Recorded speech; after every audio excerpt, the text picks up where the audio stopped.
ബാക്കി സകലത്തിനു മുമ്പേ ഈവൻ ഇവിടെ പറയുന്നത് നമ്മൾ ഇവർക്ക് വേണ്ടി പ്രാർത്ഥിക്കണം നമ്മൾ സകലത്തിനു മുമ്പേ ചെയ്യണമെന്നാണ്. ആ ഒരു വാക്ക് നമ്മൾ പലപ്പോഴും വിട്ടു. സകലത്തിനു മുമ്പേ ഫസ്റ്റ് ഓഫ് ഓൾ, ഭരണത്തിന് മുകളിൽ ഇരിക്കുന്നവർക്ക് സമാധാനമില്ലെങ്കിൽ അതിൻ്റെ കീഴിലുള്ള നമുക്കും ആ രാജ്യത്തിലുള്ള ജനത്തിനും സമാധാനമില്ലാതെ പോകും. രാജാവിന് സമാധാനമില്ലെങ്കിൽ ആ രാജ്യത്തെ മുഴുവൻ അത് എഫക്റ്റ് ചെയ്യും.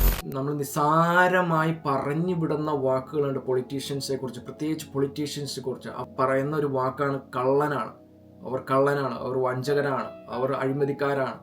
നമ്മൾ ഇവർക്കെതിരെ പറയുന്ന വാക്കുകൾ, പ്രത്യേകിച്ച് ശാപത്തിൻ്റെ വാക്കുകൾ എങ്ങനെ എഫക്റ്റ് ചെയ്യും എന്ന് കൂടി ബൈബിൾ പറയുന്നുണ്ട്. ആ പവറിനോട് നമ്മൾ റെസിസ്റ്റ് ചെയ്യുമ്പോൾ ശിക്ഷാവിധി പ്രാപിക്കുമെന്നാണ് ദൈവത്തിൻ്റെ വചനം പറയുന്നത്.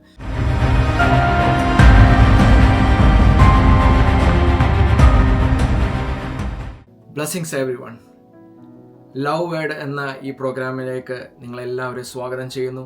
വളരെ ചുരുക്കത്തിൽ ഒന്ന് ചിന്തിക്കാൻ പോകുന്നത്, നമ്മുടെ മേൽ ദൈവമാക്കിയിരിക്കുന്ന അതോറിറ്റീസിന് വേണ്ടി പ്രാർത്ഥിക്കേണ്ടതിൻ്റെ പ്രാധാന്യം, എങ്ങനെ പ്രാർത്ഥിക്കണം, അവർക്കെതിരെ നമ്മൾ പറയുന്ന വാക്കുകൾ നമ്മുടെ ജീവിതത്തിൽ ഏതെങ്കിലും തരത്തിൽ നമുക്ക് എതിരായിട്ട് വരുമോ, പ്രത്യേകിച്ച് അവരെ കേഴ്സ് ചെയ്ത് പറയുന്ന വാക്കുകൾ അതെങ്ങനെ നമ്മുടെ ജീവിതത്തിൽ എഫക്റ്റ് ചെയ്യാം, അവരെ ബ്ലെസ് ചെയ്യുന്ന വാക്കുകൾ നമ്മുടെ ജീവിതത്തിൽ എങ്ങനെ എഫക്റ്റ് ചെയ്യാം, അതിനെക്കുറിച്ചൊക്കെ നമുക്കൊന്ന് ചിന്തിക്കാം. അതിന് ആധാരമായിട്ട് 1 തീമോത്തിയോസ് 2-ാമത്തെ ചാപ്റ്റർ 1-ാമത്തെ വാക്യം മുതൽ നമുക്ക് വായിക്കാം.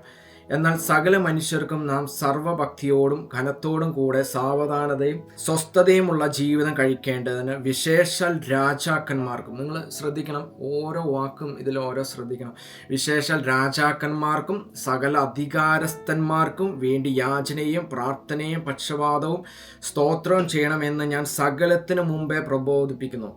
അത് നമ്മുടെ രക്ഷിതാവായ ദൈവത്തിൻ്റെ സന്നിധിയിൽ നല്ലതും പ്രസാദകരവുമാകുന്നു. അപ്പോസ്തലൻ പൗലോസ് ദൈവവേലയിലായിരിക്കുന്ന തിമോത്തിയോസിനോട് പൗലോസ് പറയുകയാണ്, നീ വിശേഷാൽ രാജാക്കന്മാർക്ക്, അന്ന് രാജാക്കന്മാരായിരുന്നു ഉണ്ടായിരുന്നു, ഇന്ന് നമുക്ക് പ്രസിഡന്റ്, പ്രൈം മിനിസ്റ്റർ, നമ്മുടെ CM, ഇങ്ങനെ ഗവർണർ, ഇങ്ങനെയൊക്കെ നമ്മുടെ മേൽ അധികാരസ്ഥരായിരിക്കുന്നു. അവർ മാത്രമല്ല ഞാൻ ഈ വീഡിയോയിൽ ഉദ്ദേശിക്കുന്ന അധികാരം എന്ന് പറയുമ്പോൾ, നിങ്ങളൊരു സഭയാണെങ്കിൽ, നിങ്ങൾ സഭയിൽ പോകുന്നവരാണെങ്കിൽ ആ സഭയുടെ ഒരു പാസ്റ്റർ അല്ലെങ്കിൽ ഒരു പ്രീസ്റ്റ് നിങ്ങൾക്ക് മുകളിൽ ദൈവം ആക്കിയിരിക്കുന്ന അധികാരമാണ്, അതോറിറ്റീസാണ്. ഇവിടെ രാജാക്കന്മാർ മാത്രമല്ല, എല്ലാ അതോറിറ്റീസും, ഈവൻ നമ്മുടെ വർക്ക് പ്ലേസിൽ പോലുമുള്ള ആൾക്കാർ, നമ്മൾ അവർക്ക് കീഴാണെങ്കിൽ അവർ നമ്മുടെ മേലുള്ള ഒരു അതോറിറ്റിയാണ്. അവർക്ക് നമ്മുടെ മേലൊരു അതോറിറ്റി നടത്താനുള്ള ഒരു അവകാശമുണ്ട്. അങ്ങനെ ആ അതോറിറ്റിയിലുള്ളവരോട് നമ്മൾ ഇടപെടേണ്ട രീതി എന്താണ് എന്നാണ് വചനത്തിലൂടെ നമ്മൾ നോക്കാൻ പോകുന്നത്. അപ്പോൾ വിശേഷ രാജാക്കന്മാർക്കും സകല അധികാരസ്ഥന്മാർക്കും വേണ്ടി യാചനയും പ്രാർത്ഥനയും പക്ഷപാതവും സ്തോത്രം ചെയ്യണം. ഇംഗ്ലീഷിൽ എഴുതിയിരിക്കുന്ന supplication, prayers, intercession and giving thanks. അവർക്ക് വേണ്ടി നന്ദി പറയണം, അവർക്ക് വേണ്ടി ഇന്റർസീഡ് ചെയ്യണം ദൈവത്തോട്, അവർക്ക് വേണ്ടി പ്രാർത്ഥിക്കണം, അവർക്ക് വേണ്ടി സപ്ലിക്കേഷൻ, നമ്മൾ യാചനകൾ നടത്തണം എന്ന് ഞാൻ സകലത്തിനു മുമ്പേ പ്രബോധിപ്പിക്കുന്നു. അപ്പോൾ ബാക്കി സകലത്തിനു മുമ്പേ, ഈവൻ ഇവിടെ പറയുന്നത് നമ്മൾ ഇവർക്ക് വേണ്ടി പ്രാർത്ഥിക്കണം നമ്മൾ സകലത്തിനു മുമ്പേ ചെയ്യണമെന്നാണ്. ആ ഒരു വാക്ക് നമ്മൾ പലപ്പോഴും വിട്ടു. സകലത്തിനു മുമ്പേ, ഫസ്റ്റ് ഓഫ് ഓൾ, ആദ്യം നമ്മൾ നമ്മുടെ രാജ്യത്തിന് വേണ്ടി, നമ്മുടെ രാജാക്കന്മാർക്ക് വേണ്ടി പ്രാർത്ഥിക്കാനാണ് ബൈബിൾ പറയുന്നത്. വാസ്തവത്തിൽ നമ്മൾ നേരെ തിരിച്ചും, അല്ലെങ്കിൽ പലരും പ്രാർത്ഥിക്കാതെ പോലും വിടുന്ന ഒരു വിഷയമാണ് ഇത് എന്ന് എനിക്ക് പലപ്പോഴും തോന്നാറുണ്ട്. ഇനി നമുക്ക് നോക്കാം ഒരു 4-5 പോയിന്റ്. എന്തിനു വേണ്ടിയാണ് ഇവർക്ക് പ്രാർത്ഥിക്കാൻ ദൈവത്തിന്റെ വചനം പറഞ്ഞിരിക്കുന്നത്? സമാധാനത്തോടെ ജീവിക്കാൻ, to may lead a quiet and peaceable life. നമ്മുടെ ദേശത്ത് സമാധാനം ഉണ്ടാവാൻ, നമ്മുടെ സഭയിൽ സമാധാനം ഉണ്ടാവാൻ, ഈവൻ ഓഫീസിൽ പോലും ഒരു സമാധാനം ഉണ്ടാവാൻ. നമ്മുടെ അതോറിറ്റീസിലുള്ളവർക്ക് സമാധാനം ഇല്ലെങ്കിൽ അതിൻ്റെ കീഴെ ഉള്ളവർക്കും ആ സമാധാനം ഉണ്ടാവാതെ പോകും. ഭരണത്തിന് മുകളിൽ ഇരിക്കുന്നവർക്ക് സമാധാനമില്ലെങ്കിൽ അതിൻ്റെ കീഴിലുള്ള നമുക്കും ആ രാജ്യത്തിലുള്ള ജനത്തിനും സമാധാനമില്ലാതെ പോകും. രാജാവിന് സമാധാനമില്ലെങ്കിൽ ആ രാജ്യത്തെ മുഴുവൻ അത് എഫക്റ്റ് ചെയ്യും. രണ്ടാമത്തെ കാര്യം 3-ാം വാക്യത്തിലെഴുതിയിരിക്കുക, നമ്മുടെ രക്ഷിതാവായ ദൈവത്തിന്റെ സന്നിധിയിൽ നല്ലതും പ്രസാദകരവുമാകുന്നു. Good and acceptable in the sight of God എന്ന് എഴുതിയിരിക്കുന്നത്. Good and acceptable. ഈ രാജ്യത്തിന് വേണ്ടിയും നമ്മുടെ ഭരണാധികാരികൾക്ക് വേണ്ടിയും നമ്മുടെ അതോറിറ്റീസിലിരിക്കുന്ന, ഞാൻ നേരത്തെ പറഞ്ഞ പോലെ അതോറിറ്റീസിലിരിക്കുന്ന എല്ലാവർക്കും വേണ്ടി പ്രാർത്ഥിക്കുന്ന ദൈവത്തിൻ്റെ മുമ്പാകെ, നമ്മുടെ രക്ഷിതാവായ യേശു കർത്താവിന് മുമ്പാകെ അത് പ്രസാദകരമാണ്. It's acceptable and good in the sight of the Lord. അപ്പോൾ ദൈവത്തിന് അത് ഇഷ്ടമാണ് നമ്മൾ പ്രാർത്ഥിക്കുന്നത്. മറ്റെല്ലാത്തിനും മുമ്പാകെ പ്രാർത്ഥിക്കാനും കൂടി അത് പറയുന്നുണ്ട് വചനം. മൂന്നാമത്തെ കാര്യം, അതിൻ്റെ 4-ാം വാക്യം നമുക്ക് കാണാം, അവൻ സകല മനുഷ്യരും രക്ഷ പ്രാപിപ്പാനും സത്യത്തിൻ്റെ പരിജ്ഞാനത്തിൽ എത്തുവാനും ഇച്ഛിക്കുന്നു. അപ്പോൾ ദൈവത്തിൻ്റെ ഹിതം എന്താ? ദൈവത്തിൻ്റെ ഹിതം ഈ ഭൂമിയിലുള്ള സകലരും രക്ഷിക്കപ്പെടണം.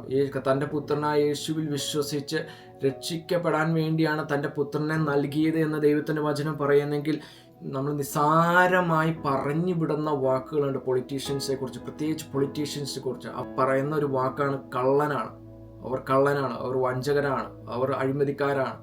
നമ്മൾ ഇവർക്കെതിരെ പറയുന്ന വാക്കുകൾ, പ്രത്യേകിച്ച് ശാപത്തിൻ്റെ വാക്കുകൾ എങ്ങനെ എഫക്റ്റ് ചെയ്യും എന്ന് കൂടി ബൈബിൾ പറയുന്നുണ്ട്. നമ്മൾ നിസ്സാരമായി ഒരു ഗ്രൂപ്പിലിരുന്ന്, ഒരു ചായക്കടയിൽ പോയി ഇരുന്ന് ഡിസ്കസ് ചെയ്യുന്നത്, അവർക്കെതിരെ ശാപത്തിൻ്റെ വാക്കുകൾ തൊടുത്തു വിടുന്നത് ഒക്കെ നമ്മുടെ ജീവിതത്തിൽ എങ്ങനെ ഭവിക്കാം എന്നതിനെക്കുറിച്ചും ബൈബിൾ വാണിംഗ് നൽകുന്നുണ്ട്. അപ്പോൾ ദൈവത്തിൻ്റെ ഹിതമാണ് സകല മനുഷ്യരും, ഇവരും പൊളിറ്റീഷ്യൻസും എല്ലാം രക്ഷിക്കപ്പെടണം. നല്ലവരല്ല എന്ന് പറയുന്ന സമൂഹം ഇങ്ങനെ മാറ്റി നിർത്തുന്ന, അല്ലെങ്കിൽ അവരെക്കുറിച്ച് മോശമായി പറയുന്ന ആൾക്കാർ ഇങ്ങനെ സമൂഹം, പ്രത്യേകിച്ച് പൊളിറ്റീഷ്യൻസിനെയൊക്കെ ഒരു തെറ്റായ കണ്ണിലൂടെയാണ് എപ്പോഴും കാണാൻ ശ്രമിക്കുന്നത്. അതിൽ ഒരു 80% പലരും തെറ്റുകൾ ചെയ്യുന്നുണ്ടാവാം, പക്ഷെ അതിൽ നല്ലവരും ഉണ്ട്. അപ്പോൾ നമ്മൾ ജനറലി അവർ കള്ളന്മാർ എന്ന് പറയുന്നതൊക്കെ ദൈവസന്നിധിയിൽ തെറ്റാണ്. അവരും യേശുവിനെ അറിയണം, അവരും ദൈവത്തെ അറിയണം എന്നത് ദൈവത്തിൻ്റെ ആഗ്രഹമായതുകൊണ്ട് നമ്മൾ അവർക്ക് വേണ്ടി പ്രാർത്ഥിക്കണം. അത് മൂന്നാമത്തെ കാര്യം. ഇനി 4-ാമത്തെ കാര്യം, റോമർക്ക് എഴുതിയ ലേഖനം 13:1-2 വായിക്കുമ്പോൾ നമുക്ക് കാണാം, ഏത് മനുഷ്യനും ശ്രേഷ്ഠ അധികാരങ്ങൾക്ക് കീഴടങ്ങട്ടെ, ദൈവത്താൽ അല്ലാതെ ഒരധികാരവുമില്ലല്ലോ, ഉള്ള അധികാരങ്ങളോ ദൈവത്താൽ നിയമിക്കപ്പെട്ടിരിക്കുന്നു. ആകയാൽ അധികാരത്തോട് മറക്കുന്നവൻ ദൈവ വ്യവസ്ഥയോട് മറക്കുന്നവരോ ശിക്ഷാവിധി പ്രാപിക്കും. ദൈവത്തിൻ്റെ വചനം പറയുകയാണ്, അല്ലെങ്കിൽ സകല അധികാരവും ദൈവത്താൽ നിയമിക്കപ്പെട്ടിരിക്കുന്നു. ഇതിൽ പല ചോദ്യങ്ങളൊക്കെ ഉണ്ടാവാം, ചോദ്യത്തിലേക്ക് മറുപടിയിലേക്ക് ഞാൻ പോകുന്നില്ല. പക്ഷേ ഇവിടെ ദൈവത്തിൻ്റെ വചനം വ്യക്തമാണ്. നിങ്ങൾ ഒന്നുകൂടി വായിച്ചു നോക്കുക, 13:1, ദൈവത്താൽ അല്ലാതെ ഒരധികാരവുമില്ല. 1, ഉള്ള അധികാരങ്ങളോ ദൈവത്താൽ നിയമിക്കപ്പെട്ടിരിക്കുന്നു. അപ്പോൾ എല്ലാം ദൈവത്താൽ നിയമിക്കപ്പെട്ടിരിക്കുകയാണ്. അപ്പോൾ ദൈവം ആണ് അവിടെ നമുക്ക് മുകളിലായി നിയമിച്ചിരിക്കുന്നതെങ്കിൽ, ചിലപ്പോൾ നമ്മൾ ഇഷ്ടപ്പെടാത്ത ഒരു പൊളിറ്റിക്കൽ വ്യൂ ഉള്ള ഒരു വ്യക്തിയായിരിക്കാം ഭരിക്കുന്നത്, അല്ലെങ്കിൽ നമുക്കിഷ്ടമല്ലാത്തൊരു വ്യക്തിയായിരിക്കാം നമ്മുടെ മാനേജർ ആയിരിക്കുന്നത്. പക്ഷേ ഓൾറെഡി നമ്മുടെ മേൽ ആ അധികാരത്തിൽ ആയിരിക്കുന്നതുകൊണ്ട് ദർ ഇസ് നോ വേ, ഏത് മനുഷ്യരും, അവിടെ പറയുന്നു എല്ലാ മനുഷ്യരും, ഈ ലെറ്റ് എവ്രി സോൾ എന്നാണ്, ആ ശ്രേഷ്ഠാധികാരങ്ങൾക്ക് കീഴടങ്ങട്ടെ. ദൈവം നമ്മളെ അവിടെ ഇരുത്തുന്നിടത്തോളം കാലം, ചിലപ്പോൾ ഒരു സഭയിലായിക്കോട്ടെ, നമ്മൾ അവിടെ ഇരിക്കുന്നിടത്തോളം കാലം, ദൈവം ഇരുത്തുന്നിടത്തോളം കാലം നമുക്ക് അവർക്ക് കീഴടങ്ങിയിരിക്കേണ്ടിയിരിക്കുന്നു. അധികാരങ്ങൾക്ക് മറക്കുന്നവൻ, അതായത് അതിനോട് റെസിസ്റ്റ്, ആ പവറിനോട് നമ്മൾ റെസിസ്റ്റ് ചെയ്യുന്തോറും ശിക്ഷാവധി പ്രാപിക്കുന്നതാണ്. ആ പവറിനോട് നമ്മൾ റെസിസ്റ്റ് ചെയ്യുമ്പോൾ ശിക്ഷാവധി പ്രാപിക്കുന്നതാണ് ദൈവത്തിൻ്റെ വചനം പറയുന്നത്. നമുക്ക് 5-ാമത്തെ കാര്യം, for the prosperity of the society, നമ്മുടെ തന്നെ പ്രോസ്പെരിറ്റി, നമ്മുടെ രാജ്യത്തിൻ്റെ പ്രോസ്പെരിറ്റിക്ക് വേണ്ടി നമ്മൾ അവർക്ക് വേണ്ടി പ്രാർത്ഥിച്ചേ പറ്റൂ. നമ്മുടെ ദേശത്തിന് വേണ്ടി പ്രാർത്ഥിക്കണം. നിങ്ങളായിരിക്കുന്ന ദേശം, നിങ്ങളായിരിക്കുന്ന സ്റ്റേറ്റ്, നിങ്ങളായിരിക്കുന്ന രാജ്യം, ഈ ലോകത്തിന് വേണ്ടി ജനറലായിട്ടും നമ്മൾ പ്രാർത്ഥിക്കണം. പല യുദ്ധങ്ങളൊക്കെ നടക്കുമ്പോൾ പ്രാർത്ഥിക്കണം. നമ്മൾ അതൊക്കെ മാറിപ്പോകാൻ വേണ്ടി പ്രാർത്ഥിക്കണം. യിരെമ്യാവ് 29:7 വാക്യം നമുക്ക് കാണാം, ഞാൻ നിങ്ങളെ ബദ്ധന്മാരായി കൊണ്ടുപോകാനിടയാക്കിയ പട്ടണത്തിൻ്റെ നന്മ അന്വേഷിച്ച് അതിനുവേണ്ടി യഹോവയോട് പ്രാർത്ഥിക്കുവാൻ, അതിന് നന്മ ഉണ്ടെങ്കിൽ നിങ്ങൾക്ക് നന്മ വരും. നിങ്ങളൊരു പട്ടണത്തിൻ്റെ നന്മയ്ക്ക് വേണ്ടി പ്രാർത്ഥിക്കണമെന്ന് ദൈവത്തിൻ്റെ വചനം പറയാം. അതിന് നന്മയുണ്ടെങ്കിലോ നിങ്ങൾക്ക് നന്മയുണ്ടാവും. നിങ്ങളുടെ ദേശത്തിന് നന്മയുണ്ടെങ്കിൽ 100% നിങ്ങളുടെ മേൽ നന്മയുണ്ടാവും. ഞാനിരിക്കുന്ന ദേശത്ത്, ഇപ്പോൾ അമേരിക്കയിലാണ്, അമേരിക്കയുടെ നന്മ, അമേരിക്ക എത്രമാത്രം ബ്ലസ് ചെയ്യുന്ന അനുസരിച്ച് ഞാനും ബ്ലസ്ഡ് ആവുകയാണ്. അതുകൊണ്ടാണ് ലോകം മുഴുവൻ ആൾക്കാർ ഈ രാജ്യത്തേക്ക് വരാനും ഒക്കെ ആഗ്രഹിക്കുന്നത്. ഇന്ന് ഈ രാജ്യം ടോപ്പ് പവറിൽ നിൽക്കുകയാണ്. അതുകൊണ്ട് അതിന് കീഴിൽ വന്ന് താമസിക്കുന്ന, ജീവിക്കുന്ന സകല മനുഷ്യരുടെ മേലും ആ ബ്ലെസ്സിങ് വെളിപ്പെടും. നിങ്ങളായിരിക്കുന്ന ദേശത്ത്, നിങ്ങൾ ആയിരിക്കുന്ന ദേശം അനുഗ്രഹിക്കപ്പെടാൻ വേണ്ടി നിങ്ങൾ എപ്പോഴും പ്രാർത്ഥിക്കണം. മറ്റെല്ലാത്തിനേക്കാളും മുമ്പായി പ്രാർത്ഥിക്കണം.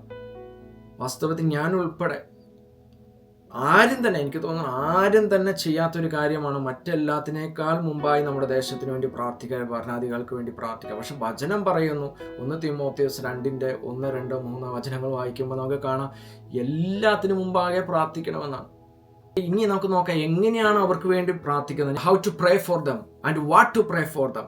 അവരുടെ വിസ്ഡം ഡിസൈൻമെന്റിന് വേണ്ടി പ്രാർത്ഥിക്കുക. നമുക്ക് പറയാം, ശലോമോൻ ദൈവത്തോട് ചോദിച്ച ഒരൊറ്റ കാര്യമുള്ളൂ, ജ്ഞാനം. തൻ്റെ ജനത്തെ ഭരിക്കാൻ വേണ്ടിയുള്ള ജ്ഞാനം.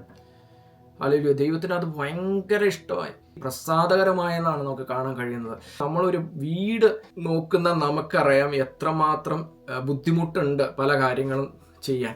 അപ്പോൾ ഒരു രാജ്യം മുഴുവൻ, അമേരിക്കയുടെ പ്രസിഡന്റ് ഒരു രാജ്യം മുഴുവൻ ലോകത്തിൻ്റെ കാര്യങ്ങൾ വരെ നോക്കുന്ന ആൾക്കാരാണ്.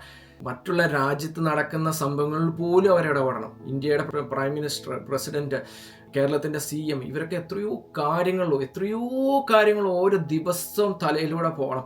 അല്ലെങ്കിൽ അവർക്ക് വേണ്ടി എത്രയോ ഡിസിഷൻസ്, ചിലപ്പോൾ ക്വിക്ക് ഡിസിഷൻസ്, മറ്റൊന്ന് ചിന്തിക്കാൻ പോലും സമയം കിട്ടാതെ വണ്ണം പെട്ടെന്ന് ഡിസിഷൻസ് എടുക്കണം. അതിനുവേണ്ടി എത്രയോ ആൾക്കാരുടെ പ്രാർത്ഥന അവർക്ക് ആവശ്യമാണ് ഒരു രാജ്യം ഭരിക്കാൻ. നമ്മൾ പലപ്പോഴും അവരെ കുറ്റപ്പെടുത്താറുണ്ട്. ഒരു ദേശത്തിന്റെ കാവൽക്കാരാണ് പ്രാർത്ഥിക്കുന്നവർ, ദേശത്തിന്റെ കാവൽക്കാരാണ് രക്ഷിക്കപ്പെട്ടവർ എന്ന് ദൈവത്തിന്റെ വചനം പറയണേ. ഒരു ദേശത്ത് അനർത്ഥം സംഭവിക്കുന്നെങ്കിൽ നമ്മുടെ പ്രാർത്ഥനയ്ക്ക് എന്തോ കുഴപ്പം പറ്റിയിട്ടുണ്ടെന്ന് അർത്ഥം. യാക്കോബിന്റെ ലേഖനം 1:5 പറയുകയാണ്, നിങ്ങൾക്ക് ജ്ഞാനം കുറവാണെങ്കിൽ ഔദാര്യമായി കൊടുക്കുന്ന ദൈവത്തോട് ചോദിപ്പിൻ, അപ്പം നമുക്ക് ലഭിക്കും. അപ്പോൾ നമ്മുടെ ഭരണാധികൾക്ക് വേണ്ടി ജ്ഞാനത്തിന് വേണ്ടി പ്രാർത്ഥിക്കണം, നമുക്ക് തന്നെ ജ്ഞാനത്തിന് വേണ്ടി പ്രാർത്ഥിക്കണം. അത് ഏറ്റവും പ്രധാനപ്പെട്ട ഒരു കാര്യമാണ്. റൈച്ചസ് കൗൺസിൽ, ഓരോ കൃത്യമായ ആലോചനകൾ കറക്റ്റ് സമയത്ത് എടുക്കണം. ഓരോ ഭരണാധികാരികളും, ഈവൻ പാസ്റ്റേഴ്സ്, എല്ലാവരും, ഞാൻ അതോറിറ്റീസിലുള്ള എല്ലാവർക്കും വേണ്ടിയാണ് പറയുന്നത്.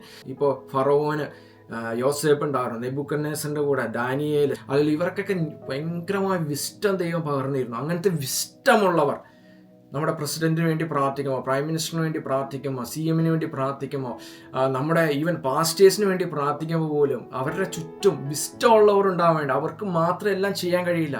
ദൈവം അങ്ങനെ ഒരു കാര്യം ഏൽപ്പിച്ചിട്ടില്ല, എല്ലാം ഒരാൾ തന്നെ ചെയ്യാൻ. എല്ലാവരും ഒരു കളക്റ്റീവ് മൂവ്മെൻ്റാണ് എല്ലാം, അല്ലെങ്കിൽ ഒരു കളക്റ്റീവ് എഫേർട്ടാണ് എല്ലായിടത്തും വേണ്ടത്. അപ്പോൾ അവരുടെ കൂടെ ജ്ഞാനമുള്ളവർ ഉണ്ടാവാൻ വേണ്ടി പ്രാർത്ഥിക്കുക. അവർ നല്ല ജ്ഞാനം പകർന്നു കൊടുക്കാൻ വേണ്ടി അവർക്ക് കൂടി വേണ്ടി പ്രാർത്ഥിക്കുക.